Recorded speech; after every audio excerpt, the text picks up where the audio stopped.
Everyone thought the boy was useless, but in truth, he was good at almost everything, except fighting. And he could strike gemstones out of raw rock with ease. Leave him alone for a few minutes, and he could build a house from scratch right where he stood. Despite his unbelievable talent, Kurt never realized how gifted he was, so Kurt grew up believing he was worthless. When he was kicked out of his adventurer party, he blamed himself for being too weak.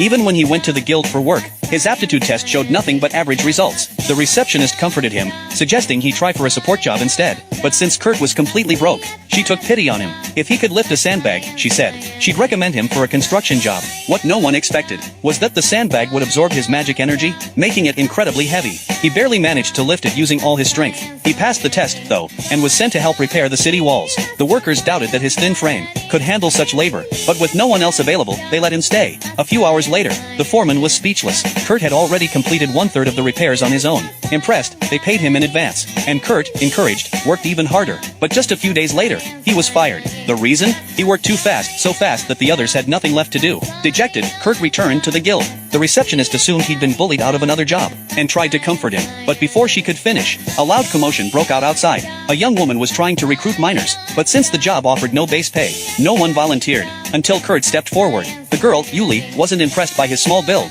but desperate for help, she accepted him anyway. She led him to the mining site, a lonely place with only one tent. When she said they'd have to share it, Kurt, ever the gentleman, chose to sleep outside under the stars. The next morning, Kurt began mining. With just a few swings of his hammer, he unearthed nearly 1/3 of the required ore. Before long, he had gathered an enormous pile of materials. Right there on the spot, he refined them into magic crystals, a skill so rare that fewer than 10 people in the entire nation could do it. Even more shocking, as he continued digging, he tossed aside chunks of rare mithril, thinking they were worthless scrap. In his hometown, after all, mithril was as common as dirt. Yuli was completely stunned. Then she saw the small stone in his hand, and realized it was divine metal, a legendary substance worth 80,000 gold coins for a single piece. When she asked where he found it, Kurt casually replied, "There's a whole vein of it about 7 kilometers straight down."